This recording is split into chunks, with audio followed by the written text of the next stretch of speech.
हाय दोस्तों, कैसे हैं आप सब। एक बार फिर से आप लोगों का बहुत बहुत स्वागत है दोस्तों। आज की वीडियो में आप लोगों के साथ कुछ ऐसे टिप्स को शेयर करूंगा। उन सारी टिप्स का ध्यान में रखते हुए आप अपनी किचन की किस तरीके से मेंटेनेंस कर रख सकते हैं, किस तरीके से उसकी केयर कर सकते हैं एंड किस तरीके से उसे क्लीन रख सकते हैं। तो बहुत ही इंपॉर्टेंट टिप्स है जो कि आप लोगों के लिए जाननी बहुत ही ज्यादा जरूरी है।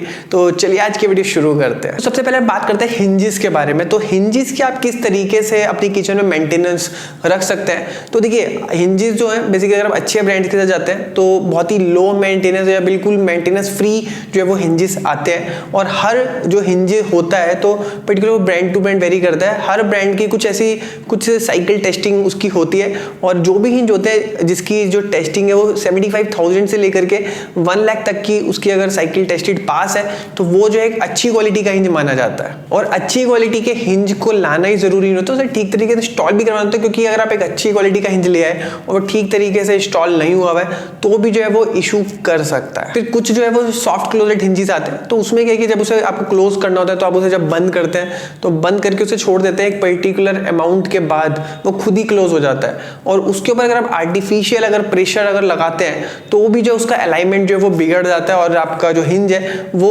उसकी जो मेंटेनेंस है वो बढ़ जाती है। तो इस चीज का भी आपको ध्यान रखना है। फिर अगर आप टाइम टू टाइम जो है अलाइनमेंट को चेक करवाते रहते हैं और उसका जो स्क्रू है उसको आप टाइट करवाते रहते हैं तो भी जो है आपकी किचन जो है वो मेंटेनेंस फ्री रहती है। तो इस तरीके से जो है आप उसको मेंटेन कर सकते हैं। फिर हम बात करते हैं ड्रॉर्स या फिर पुल आउट्स के बारे में। तो ड्रॉर्स और पुल आउट भी जो है डिफरेंट टेक्नोलॉजी के ऊपर रन करते हैं। जैसे कि आपका बॉल बेयरिंग टेक्नोलॉजी हो गई या फिर रोलर टेक्नोलॉजी हो गई।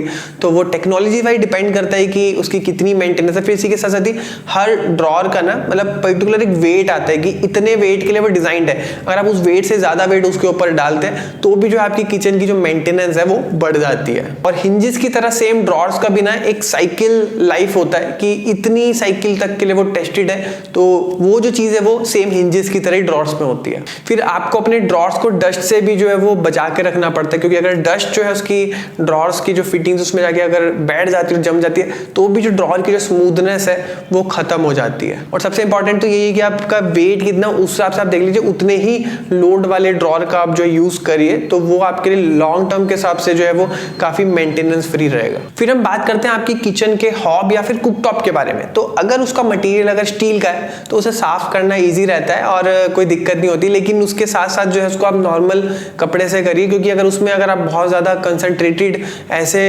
केमिकल्स का यूज करते हैं तो भी जो है प्रॉब्लम आ सकती है। फिर इसी के साथ साथ ही कुछ ऐसे कुकटॉप होते हैं इसके टॉप के ऊपर ना ग्लास का यूज हुआ होता है। तो अगर आप ग्लास वाला कुकटॉप को ले रहे हैं तो आपको ध्यान रखना है कि जितने भी आपके हैवी यूटेंसिल्स होते हैं तो वो उससे टकराए ना। क्योंकि अगर टकराते हैं तो वो डैमेज कर देते हैं। और आजकल के जितने भी लेटेस्ट कुकटॉप आ रहे हैं उसके ऊपर टफन ग्लास होता है, लेकिन फिर भी जो है आपको ध्यान रखना होता है। क्योंकि अगर बहुत ही एक झटके से एक उसके ऊपर अगर ठोकर लगी तो वो ब्रेक भी हो सकता है। फिर आपकी किचन में अगर जो गैस ट्यूब होती है ना, गैस ट्यूब में अगर कोई भी आपको लगता है कि लीकेज हो रही है तो आपको तुरंत ही उसे बदलवा देना चाहिए। और इसको चेंज करने के लिए जो है किसी प्रोफेशनल की ही हेल्प लेनी चाहिए, क्योंकि ये जो है काम थोड़ा सा डेंजरस हो सकता है। सिमिलर चिमनी के बारे में बात करते हैं तो चिमनी भी जो है आपकी किचन के अंदर बहुत सारे धुएं को, ऑयल को, फ्यूम्स को वो सक करती है। तो आपकी किचन के जो फिल्टर्स हैं उसको आपको रेगुलर क्लीन करना चाहिए। और अगर वो ऑटो क्लीन चिमनी है तो ऑटो क्लीन चिमनी में तो इतना कोई इशू नहीं है, लेकिन वो ऑटो क्लीन नहीं भी है तो वो भी जो है उसको रेगुलर क्लीनिंग आपको करनी चाहिए। और चिमनी की जो डक्ट का जो पाइप होता है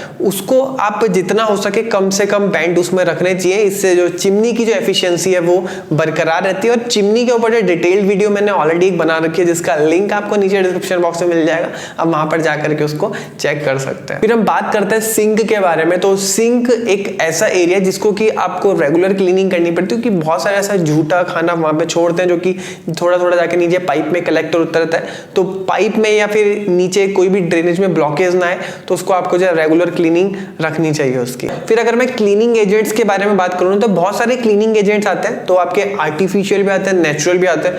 तो जितना हो सके आपको नेचुरल क्लीनिंग एजेंट्स का ही यूज करना चाहिए।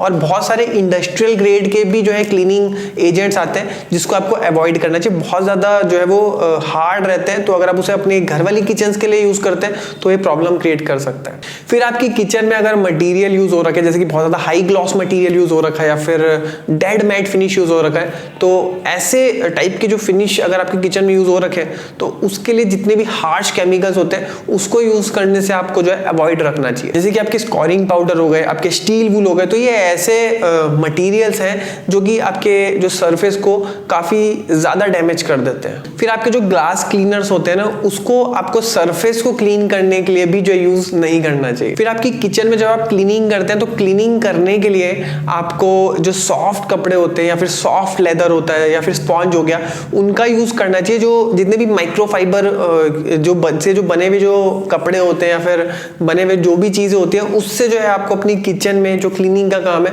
वो नहीं करना चाहिए, क्योंकि इसमें जो है बहुत ही फाइन जो है वो सैंडिंग पार्टिकल्स होते हैं जो कि आपकी किचन से आप जब भी क्लीन करते हैं तो उसमें जो है स्क्रैच डाल देते हैं। तो इसलिए जो मैं बोल रहा हूँ इसको आपको अवॉइड करना चाहिए। फिर इंडियन किचन में ना स्टेन्स के बहुत ज्यादा चांस आते हैं। जैसे मान लिया आपने कड़ी बनाई या फिर कड़ी के कुछ छींटे गिर गए या फिर ऑयल है, ऑयल के छींटे गिर गए, तो इस तरीके के जितने भी स्टेन्स होते हैं इसको जो है आपको स्टार्टिंग में ही जो है क्लीन कर लेना चाहिए, क्योंकि अगर आपने स्टार्टिंग में क्लीन नहीं करा ना तो पुराने जितने होते जाएंगे स्टेन्स, उतना ज्यादा इसको रिमूव करने में जो है वो दिक्कत आती है। तो दोस्तों उम्मीद करता हूँ कि किचन के ऊपर जो ये केयर, क्लीन और मेंटेनेंस से रिलेटेड एक छोटी सी एक वीडियो है आपको अच्छी लगी होगी। अच्छी लगी तो उसको लाइक कर सकते हो, और आपको कोई भी क्वेश्चन है टॉपिक के रिगार्डिंग तो आप नीचे कमेंट बॉक्स में पूछ सकते हैं। वीडियो देखने के लिए बहुत बहुत धन्यवाद। जय हिंद, वंदे मातरम।